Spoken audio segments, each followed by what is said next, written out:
Hello, I'd like to continue my conversation with you on how to create traction to crush your goals for the upcoming year.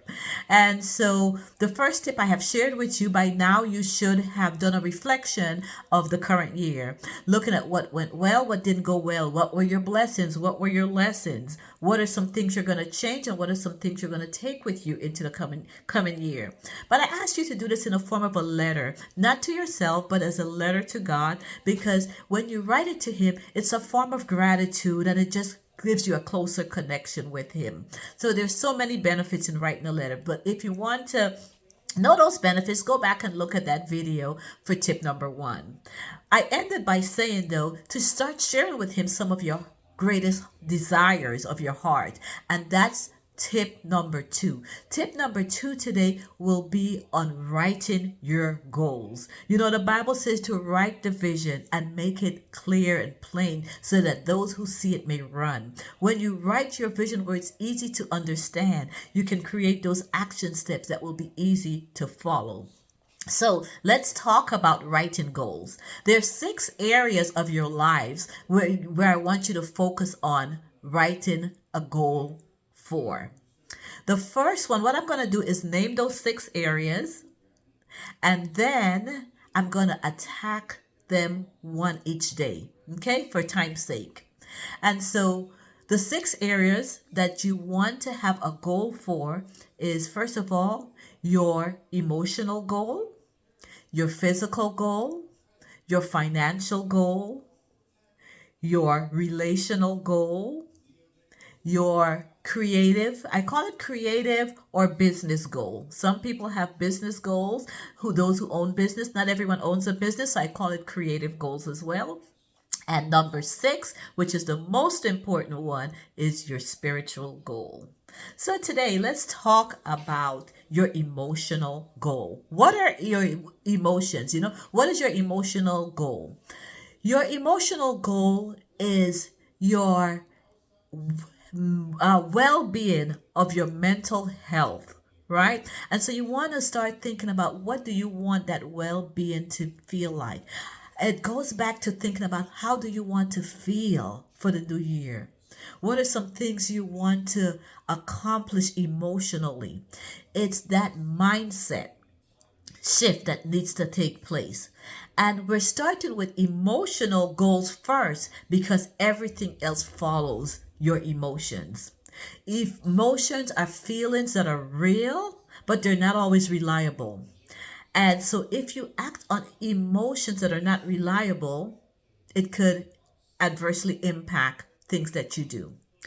Our emotions, they're part of the human experience, right? God created emotions and He designed us to have feelings.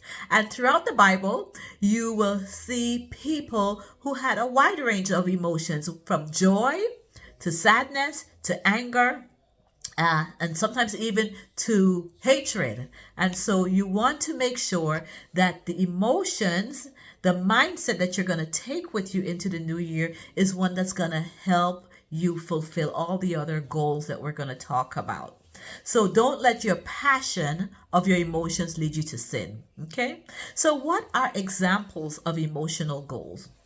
So emotional goals will be one, like I said, having that positive mindset. It would be thinking more positively. So another example could be managing your stress level. It could be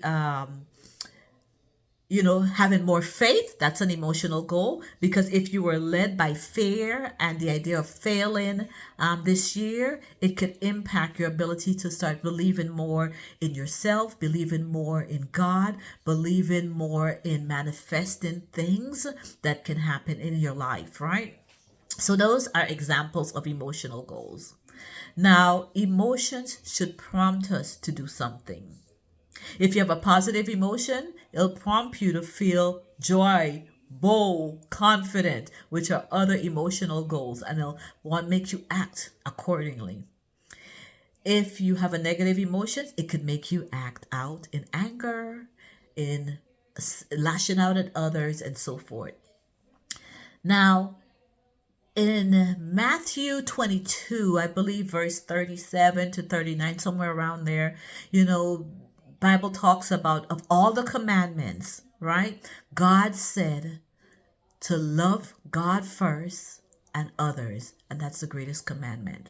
So we want our emotions then to be aligned with pleasing God, right? Loving others. That's one of the emotions that you want to make sure that you have.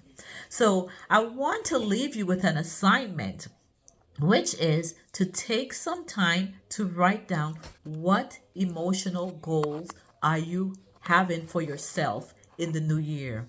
What is the mindset shift that you're going to have for yourself, right? For me, I would say mine is one to perhaps be more confident and bold in the public.